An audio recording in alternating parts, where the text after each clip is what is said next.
Uma recomendação da polícia que merece ser repetida várias e várias vezes. Nunca reaja durante um assalto. Quem reage geralmente leva pior. Não foi o caso da mais nova heroína britânica, uma idosa que deixou 6 assaltantes sem ação quando foram atingidos pela bolsa dela. Uma heroína que deu sorte, mas não deve servir de exemplo. O que vale aqui é apenas se divertir com as imagens de um vídeo amador. Vamos agora ao resumo das principais notícias desta terça-feira.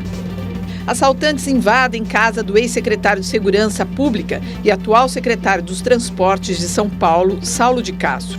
Ele e a família ficaram sob a mira de revólveres. No Dia Internacional da Internet Segura, vítimas falam do drama de quem teve o computador invadido e a senha roubada. Alimentos ficam mais caros e ajudam a inflação de janeiro ser a maior desde 2004. Vice-presidente do Egito anuncia plano de transição do governo no dia de um dos maiores protestos contra a ditadura de Mubarak. Irã faz teste de míssil de longo alcance e atinge navio desativado no Golfo Pérsico. Estudo mostra que muitos adultos alcoólatras começaram a beber antes dos 11 anos de idade. Em São Paulo, o bom exemplo de como a reciclagem do entulho produzido pela construção civil pode ser usada em obras que beneficiam toda a sociedade. Barracões atingidos pelo incêndio na cidade do Samba serão demolidos e a Prefeitura do Rio vai dar 3 milhões de reais às escolas prejudicadas.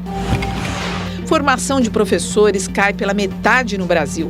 Um dos motivos seria o salário considerado baixo para uma profissão nobre e admirada. Eu acredito nos valores que uma professora pedagoga ela pode passar para a formação de um cidadão.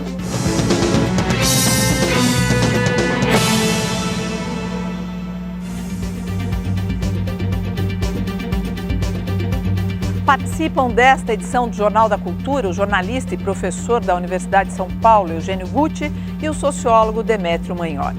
A inflação oficial no Brasil em janeiro foi a mais alta para o mês desde 2004. Alimentos e bebidas foram os principais responsáveis pelas remarcações. Mas, segundo analistas, desta vez até os salários ajudaram no aumento dos preços. Um olho na prateleira, outro no caixa. Em janeiro, o consumidor teve de ser seletivo na hora de comprar alimentos. Caso contrário, gastou mais. A inflação do primeiro mês do ano foi de 0,83%, mas no acumulado dos últimos 12 meses já bate os 6%. O consumidor já sabe de cor os produtos que ficaram bem mais caros nas últimas semanas. Principalmente as hortaliças. O tomate está muito caro. O alho está um absurdo de caro. Nessa época do ano é normal o preço dos alimentos pressionar a inflação por conta das chuvas e da entre-safra de um ou outro produto. Mas esse ano, outros fatores ajudaram a fazer a inflação de janeiro ser a maior desde 2004. As tarifas de ônibus puxaram a inflação em São Paulo, Belo Horizonte, Salvador e Recife. Quem tem empregada doméstica também desembolsou mais para contar com uma ajuda em casa. Em geral, os serviços ficaram mais caros, reflexo de uma economia que cresce rápido. Existe poder de barganha da mão de obra para reivindicar elevações de salários ou de preços de serviços em ritmo mais forte do que a própria inflação.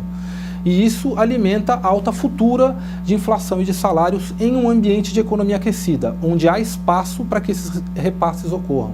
Os economistas preveem que as remarcações sucessivas terão também outra consequência. O Banco Central deve elevar a taxa de juros para conter o aumento da inflação.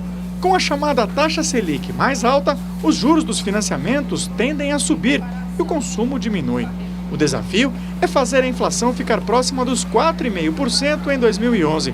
Janeiro já dá sinais de que o governo terá bastante trabalho. A gente projeta 13% para a taxa Selic, que hoje está em 11,25% ao ano. Esse aumento da taxa de juros para segurar a inflação é um ciclo vicioso, não é? Porque aumenta os juros, aí entra mais dinheiro e o câmbio, enfim, é uma armadilha. O Brasil está numa armadilha que é a armadilha de inflação e câmbio. A alta da inflação produz como reação um aumento dos juros.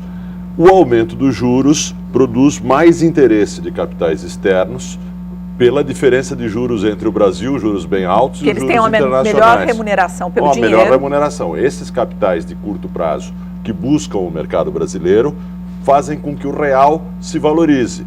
A valorização do real piora as nossas exportações, penaliza a indústria brasileira e cria problemas para as nossas contas externas. O problema é que em todo esse embrulho há uma origem. A origem é um excesso de gastos públicos. O Brasil está com gastos públicos excessivos. E isso produz uma narcose. O Brasil está vivendo uma narcose que é uma economia aquecida que precisa ser corrigida por juros, e isso causa problemas no câmbio.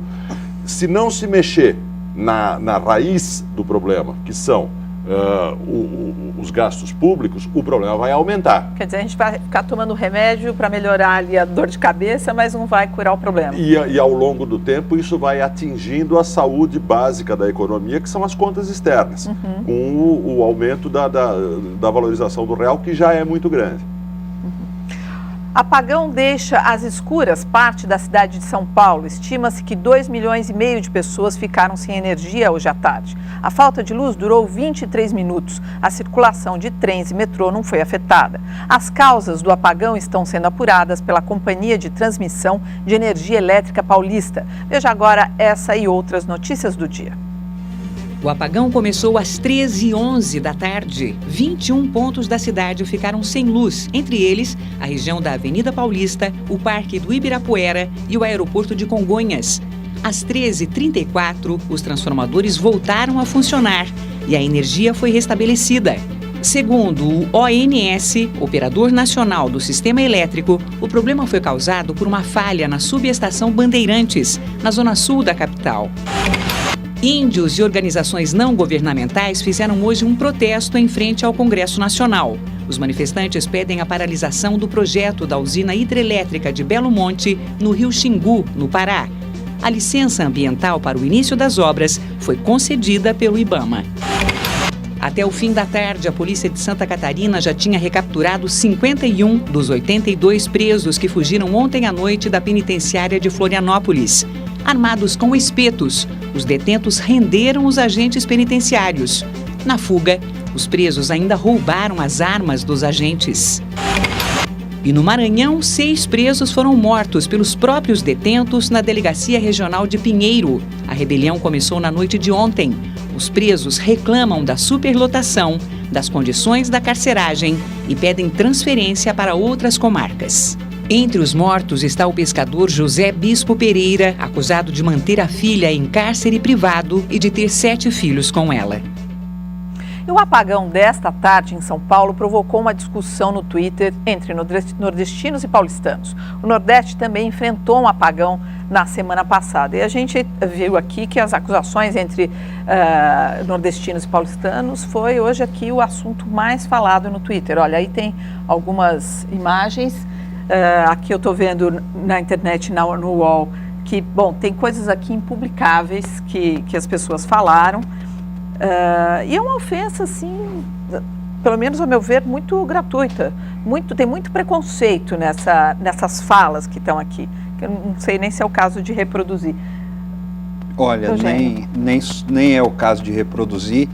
E eu vou te confessar que talvez não seja nem o caso de comentar. Meu interesse é muito pequeno, porque a internet, por conta da sua própria natureza, destampou uma capacidade que o público tinha represada de ofender e de dirigir impropério, que é uma coisa que ninguém conseguia prever, mas isso vai se normalizar. Agora é lamentável. Vai, porque nós vamos, como sociedade, nos habituar a novos mecanismos de expressão e eles vão se disciplinar naturalmente. Uma coisa que era dita na internet ou em correspondências particulares, alguém mandava uma carta para alguém, dizia certas coisas porque era uma pessoa conversando com uma outra. A internet traz o e-mail, que pode ser lido por mais de uma pessoa, e depois um Twitter, ou alguma coisa assim, que simula um grupo de amigos conversando entre si. As pessoas se sentem, por isso, desinibidas para dizer barbaridades, como se estivessem numa mesa de bar. Só que esse tipo de comunicação expõe o que se fala ali para o planeta inteiro, virtualmente para o planeta inteiro. Então, hoje nós estamos vendo situações em que um comentário de Twitter dá motivo para um processo quase que de crime de imprensa, porque aquilo foi dito e alcançou o público amplo. À medida que essa noção vai sendo absorvida pelos agentes, pelas pessoas que se comunicam, naturalmente a coisa vai se assentando. Nós já tivemos violências piores no passado. Agora, uma coisa precisa ser dita, né? Pessoas que se identificam e discriminam os outros em função do lugar onde nasceram são desprezíveis. Não há outra palavra. São pessoas desprezíveis e perigosas. É assim que se começam violências indescritíveis, porque pessoas acham que devem se identificar apenas por um fato que elas não produziram, por uma circunstância geográfica totalmente casual, que é o lugar onde nasceram. Não pelo que elas pensam, pelas ideias que têm, porque na verdade não tem ideia nenhuma. Apenas por um fato que elas não produziram. Essas pessoas são desprezíveis e são uma minoria.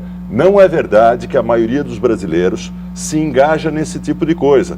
Os nordestinos, na sua imensa maioria, não discriminam pessoas de outras regiões. Não é verdade que a maioria dos paulistas, que a sociedade em São Paulo, discrimine nordestinos. Elegeu uma prefeita que tinha origem nordestina. Tem uma coisa. Quer dizer, isso são minorias desprezíveis que precisam ser ignoradas enquanto tais pela maioria sadia da sociedade. Então não vamos dar muita bola para isso. Vamos desligar só chamar a atenção para o fato de que a própria designação nordestino embute uma visão generalizante. Porque nós no Brasil nós não falamos os sulistas, nós falamos os paulistas, os gaúchos, e uma região inteira do Brasil com diferenças marcantes. Nordestinos e nortistas. E não tem o sujeito do Piauí, tem o do Pernambuco, e são diferentes as culturas e tudo. Olha, naturalmente, assim, nesse quase sentido, que automaticamente. Eu não acho ruim a gente falar sobre esse assunto. Falar sobre isso é bom. Agora, ficar ecoando ofensas, preconceitos que vazam aí, que circulam aí por internet, essas bobagens, isso é perda de tempo. Olha, a polícia investiga a quadrilha que assaltou a casa do ex-secretário de Segurança de São Paulo, Saulo de Castro Abreu Filho. Os bandidos renderam a mulher e a filha de Saulo no momento em que elas chegavam em casa ontem à noite. O fio do sensor que liga a luz quando alguém passa na rua foi cortado. Eram 4 homens que entraram na casa e fizeram as duas e o ex-secretário reféns. A família foi obrigada a se deitar no chão e ficou sob a mira dos ladrões armados. De acordo com a assessoria de imprensa da Secretaria de Segurança Pública, os ladrões roubaram notebooks, joias, dinheiro e 2 armas. A ação durou 5 minutos. A quadrilha usou o carro da família para arrebentar o portão da garagem e fugir. O veículo foi abandonado perto da rodovia Raposo Tavares, na região do Butantã, na Zona Oeste. Os ladrões não foram identificados.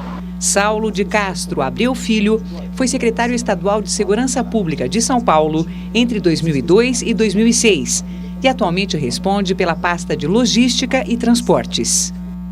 Acho que a sorte que esses bandidos não perceberam que ele tinha sido secretário de Segurança, não é, Eugênio? Porque senão acho que ia ter uma ira, será? Eu não sei, mas é preciso dizer que a minha solidariedade, a nossa, com o secretário Saulo é total, nada, é inaceitável isso. Olha, a polícia de São Paulo já ouviu as testemunhas e analisa as imagens do circuito interno do Shopping Morumbi invadido ontem por bandidos armados que assaltaram uma joalheria. Ninguém foi preso até o momento. Pelo menos 14 assaltos a joalherias e lojas de produtos de luxo foram realizados em shoppings de São Paulo desde o ano passado. O último aconteceu na tarde de ontem, numa joalheria do Shopping Morumbi, na zona oeste da capital. Segundo testemunhas, 6 homens armados invadiram o shopping, quebraram a vitrine da joalheria com uma marreta e fugiram com os produtos roubados. Durante o assalto, fizeram 2 reféns e atiraram para espantar quem passava pelo local. Hoje, a polícia ouviu o depoimento das testemunhas e iniciou a análise das imagens do circuito interno do shopping. O governador do estado, Geraldo Alckmin, disse que a polícia já se prepara para combater de forma mais efetiva esse tipo de crime. Roubo de carro, roubo de joia, roubo de carga, tudo isso é crime organizado. Você tem quem rouba, tem que logística, tem receptador, tem gente que pega a carga roubada. Então, a 2ª delegacia do DEIC, que é especializada na área de repressão ao crime contra a joia, está sendo remodelada e fará um grande esforço, especialmente sobre os receptadores. Na Inglaterra, uma quadrilha que tentava assaltar uma joalheria foi surpreendida por uma adversária de muita coragem. A ação foi gravada por um cinegrafista amador. Os ladrões tentavam quebrar as vitrines da joalheria em Northampton, no centro da Inglaterra. De repente, no canto direito do vídeo, uma mulher de casaco vermelho corre em direção a eles. Usando apenas a bolsa, ela enfrenta os 6 ladrões. Assustados, eles desistem do assalto. Na fuga, 2 deles caem da moto. Em seguida, são cercados. 4 foram detidos. Veja de novo.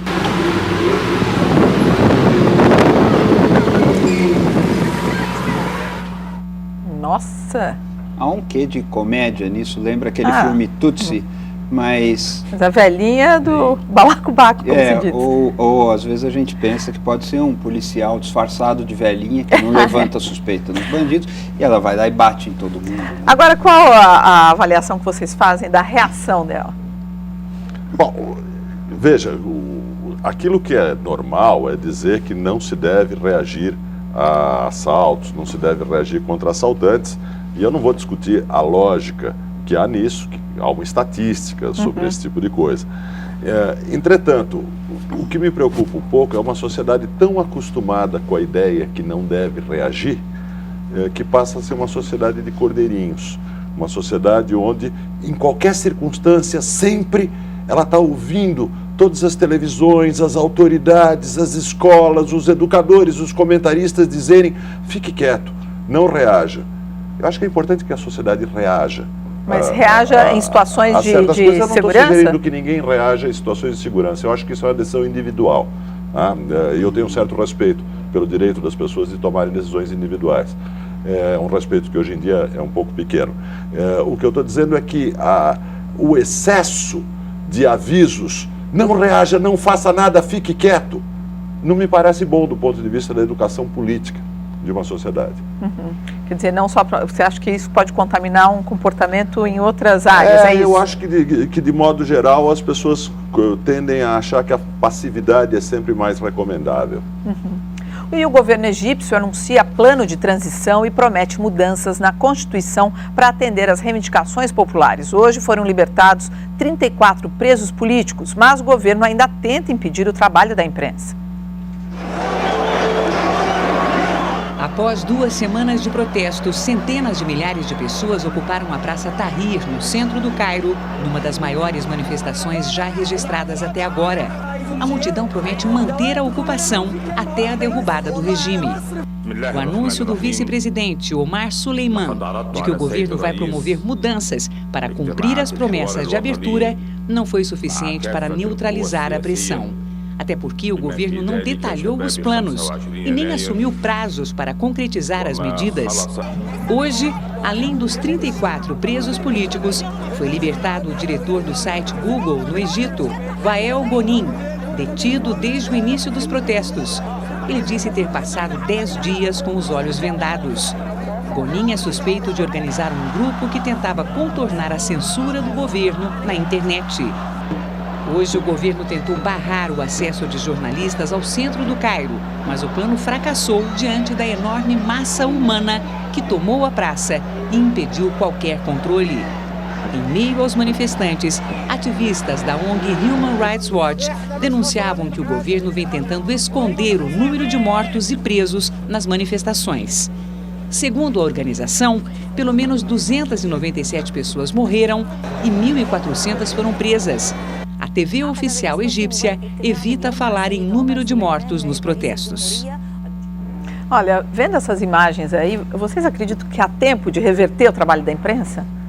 Não, eu não sei se há tempo, se não há tempo, mas o fundamental é observar que sempre o poder exacerbado ou a tirania procura evitar testemunhas, procura evitar observadores. Essa ideia de que você afastando as testemunhas terá o caminho livre para qualquer tipo de barbaridade é uma constante no século XX, aparece em grande escala, nas grandes tiranias, mas aparece nos pequenos discursos. Até outro dia no Brasil nós escutávamos do governo que a imprensa era um partido de oposição, que precisava ser mais educada, mais ponderada, atacando a imprensa porque não quer que certas coisas sejam discutidas. Nós estamos vendo isso com tinturas muito mais dramáticas agora no Egito. Agora, o que eles vão perseguir? O Google, porque identificam que por ali as pessoas se comunicam. A fronteira entre a instituição da imprensa e a comunicação geral da sociedade se dilui um pouco. E o que o poder tenta obstruir é a comunicação entre as pessoas. Vai ficando cada vez mais claro. O ideal democrático e os direitos humanos não podem conviver mais com qualquer ataque à imprensa. A liberdade de imprensa precisa ser defendida em todas as frentes cada vez mais. O presidente Barack Obama disse que o Egito não voltará a ser como antes e pediu que o governo garanta uma transição política pacífica para um regime democrático. Obama lembrou o lema de sua campanha e disse que a hora é de mudança no Egito. Acrescentou que o povo quer liberdade, eleições livres e justas e um governo representativo. Por último, advertiu que a repressão ao povo é insustentável. E o ex-presidente Lula elogiou hoje movimentos populares de luta pela democracia na Tunísia e no Egito. Lula participa do Fórum Social Mundial em Dakar, no Senegal. Lula disse que não é possível comparar a situação egípcia com a do Irã, pois, segundo ele, os iranianos mudam os presidentes, enquanto no Egito, Hosni Mubarak está no governo há 32 anos. O ministro-chefe da Secretaria-Geral da Presidência da República, Gilberto Carvalho, também falou hoje sobre a questão do Egito. O governo brasileiro tem uma posição de cautela, uma posição de observação e de apoio à democracia. Nós não podemos fazer uma intervenção desse modo, não é o nosso feitio. Nós temos apenas uma expectativa de que o presidente Mubarak tenha bom senso e evite o derramamento de sangue e a violência. Essa questão da sucessão é o que se especula. Agora, você gostaria de comentar algo sobre a colocação do governo brasileiro, ex-governo brasileiro? Mais do que o governo brasileiro. Em primeiro lugar, vamos observar que Barack Obama está mudando a posição dos Estados Unidos sobre o Egito. A mudança ainda não se completou, mas ele está mudando. Há uma declaração ontem de Obama dizendo o seguinte: nós não podemos dizer que as alternativas no Egito são a Irmandade Muçulmana ou uma sociedade sem voz submetida a uma ditadura. Ele finalmente está falando a coisa certa. Finalmente ele está dizendo nós temos que defender a democracia em todos os lugares. Não podemos continuar com esse argumento, que era o argumento dos neoconservadores, de que no Egito, no mundo árabe em geral, a alternativa ao extremismo islâmico são ditaduras pró-ocidentais. Ou o Ocidente defende os seus valores, a democracia, os direitos humanos em todos os lugares, ou esses valores não têm sentido. Essa dubiedade aparece também no que Lula falou no Fórum Social Mundial. Vamos deixar claro, hein? Eu li o discurso de Lula no Fórum Social Mundial. O que ele fez ali foi defender os manifestantes no Egito, em nome da democracia, e defender a ditadura no Irã, em nome da cultura. O que Lula disse lá é que o regime iraniano, esse não tem problema, porque mudam os presidentes, muitas ditaduras mudam os presidentes. Inclusive a ditadura militar no Brasil. Inclusive a ditadura militar no Brasil mudava os presidentes. Em nome da cultura. Basicamente, o que Lula diz é que no Irã aquela ditadura está tudo bem por causa da cultura. A ditadura que houve antes da atual ditadura teocrática no Irã, do Shah Reza Pahlavi, também dizia que ela existia por causa da cultura, mas de uma outra cultura, a persa. Ditaduras adoram invocar a cultura. O que Lula diz é simétrico ao que dizem os neoconservadores americanos. Os neoconservadores americanos dizem que esses árabes, esses muçulmanos, devido à sua cultura, ou têm ditaduras como a do Mubarak, ou cairão no extremismo islâmico. Os dois usam a cultura, tanto Lula quanto os neoconservadores nos Estados Unidos, usam a cultura para negar a democracia. E cada um escolhe a ditadura que prefere. Mas o que você acha que está faltando para o Lula? Ele estudar um pouco mais? Não é só ignorância. Existe algo de ignorância mas existe também um anti-americanismo atávico que faz com que ele tenda a gostar da ditadura que é anti-americana, mas tenda a não gostar da ditadura que é pró-americana, que é aquela do Egito. Não, só uma coisinha, porque também a mudança de posição do Obama, só vem quando uma avalanche de humanos enchem a Praça Tahrir. E não se completou ainda. Não se completou. Quer dizer, o Mubarak está lá há 30 anos e os Estados Unidos até anteontem, ainda com os conflitos internos, tudo bem. Quer dizer, há uma experiência histórica que não fala nada bem da simpatia com relação aos americanos. Existe uma base também para esse sentimento de anti-americanismo. Tardia a mudança de posição do Obama. Tardia, mas que seja bem-vinda. Ao contrário dos protestos da Praça da Paz Celestial em Pequim e da derrubada do Muro de Berlim no final da década de 80, os levantes populares agora têm um poderoso aliado, a internet e suas redes de relacionamento social. Elas têm ajudado a virar mais rápido as páginas da história. É a chamada revolta da internet. Na Tunísia, uma ditadura cai após 2 semanas de protestos. No Iêmen, um ditador promete não se candidatar a um 6º mandato. Na Jordânia, a monarquia anuncia mudanças.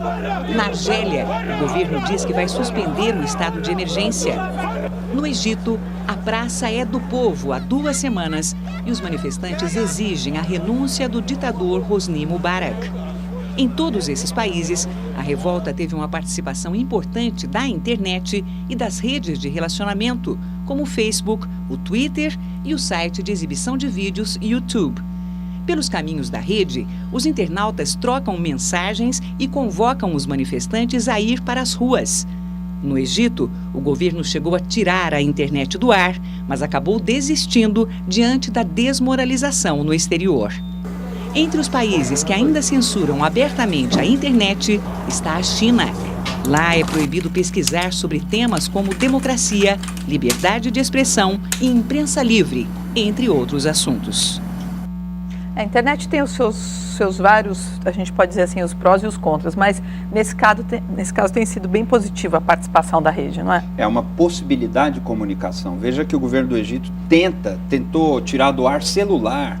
Quase que, se pudesse, ele colocaria agentes para amordaçar fisicamente cada indivíduo. A China, com palavras, eles bloqueavam. A China faz isso. Agora, a internet é uma rede positiva, quando abre canais para as pessoas se comunicarem. Isso acontece muito velozmente. Hoje nós vemos uma velocidade maior do que a velocidade das tiranias para se readequarem. Em 2009, no Irã, os protestos pela democracia, viu, Lula? Protestos pela democracia no Irã, também usaram a internet e os celulares. É uma constante. Irã faz teste com um míssil que é lançado da terra para o mar e manda recado aos inimigos. Possui domínio completo sobre a entrada do Golfo Pérsico, uma das principais rotas do petróleo no mundo. As imagens divulgadas hoje pela televisão estatal iraniana mostram o míssil terra-mar lançado de uma base terrestre atingindo um navio-alvo em alto mar.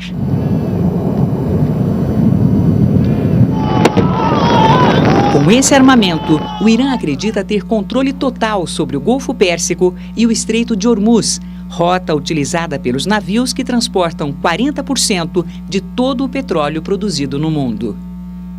Demétrio. Olá, o Estreito de Hormuz é um dos focos geopolíticos quentes do mundo por causa do tráfego de navios petroleiros. Não é verdade que o Irã controla a entrada do Estreito de Hormuz. Quem controla a entrada do Estreito de Hormuz são os Estados Unidos, com uma frota que fica sempre ali. E os perigos da internet são tantos que foi criada até uma data para combater as atividades maliciosas na rede. Hoje, 8 de fevereiro, é o Dia Mundial da Internet Segura. Se você é uma das pessoas que nunca tiveram uma senha roubada, uma informação repassada indevidamente ou até mesmo o computador danificado por um vírus, fique atento à reportagem de Aldo Quiroga. A foto é dela, o nome também, Mas o perfil não pertence a Elisete, que há 6 meses tinha esta página na rede social Orkut. A senha foi roubada e ela nunca mais teve acesso. Estavam mandando mensagens para meus amigos, mandando mensagens que não era legal, tipo uma mensagem que indecentes, coisas assim. Todas as informações pessoais e as 800 fotos ficaram nas mãos de quem roubou a senha. Ela contatou o site, mas não teve resposta. Criou um novo perfil, avisou os amigos e disse que aprendeu a lição. Eu não sou expert em internet, mas eu já sei mais me cuidar, né? No caso, em relação de número, às vezes vem muitas pessoas que usar o computador, eu falo, ó, não deixa sua senha. A gente pode comparar as redes sociais com uma praça pública. Aqui é possível encontrar amigos, mas também desconhecidos.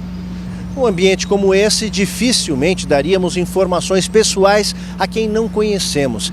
Isso acontece na internet e esse é o principal risco dos últimos tempos. O Brasil é o 3º no ranking dos países que mais espalham vírus na rede, atrás da China e dos Estados Unidos. Na América Latina é o 1º, responsável por 54% de toda a atividade maliciosa na região. Este especialista em segurança virtual explica que, além dos golpes comuns, através de e-mails, o roubo de informações nas redes sociais vem crescendo. No Twitter, por exemplo, é comum que as mensagens de 140 caracteres descrevam a rotina dos usuários. Um comentário simples pode ser a chance para o bandido. As pessoas costumam usar microblogs como o Twitter ou redes sociais para dizer tudo o que estão fazendo. Então, vou ao shopping, vou à praia, estou entrando no cinema para assistir o filme e tal. Neste momento, o atacante sabe que ele entrou no cinema e vai desligar o celular. Então ele tem 2 horas para agir. Pode ligar para os pais desse jovem, porque essa informação também está na rede social dele, e simular um falso sequestro, por exemplo. E os pais não vão conseguir contactá-lo por 2 horas.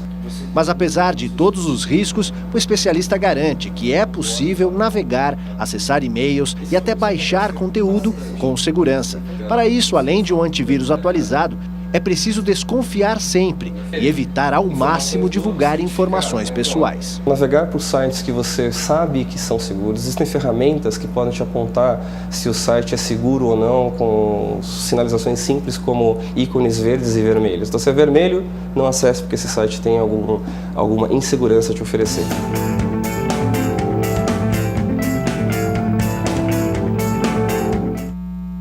Olha, uma coisa que ele falou ali, eu acho que é importante, eu fico impressionada como as pessoas expõem a sua vida pessoal nesses sites de relacionamento. E realmente... Nós já falamos aqui de evasão de privacidade, exatamente, né? Que é uma expressão que se consagrou. A gente vê a toda hora, as pessoas quase que fabricam cenas obscenas das suas próprias intimidades para causar uma sensação, não só nos Big Brother da vida, mas na vida particular. Então, agora, por outro lado, é negativo isso do Brasil ser o campeão ali de vírus, de hackers e tudo, mas mostra também que existe uma inteligência a serviço do mal. Não é? Verdade, não é? Porque os caras conseguem entrar em tudo, fazer não é, ou faz parte de uma conduta do povo, sei lá. A Apple já pode ser considerada a empresa mais valiosa do mundo, ultrapassando a petrolífera Exxon. Analistas financeiros dos Estados Unidos prevêem que o valor de mercado da criadora do iPhone e do iPad deve chegar a 433 bilhões de dólares, de acordo com os últimos resultados da empresa. Isso significa um montante superior ao da Exxon, em cerca de 10 bilhões de dólares. A gigante do petróleo liderou o ranking por mais de uma década.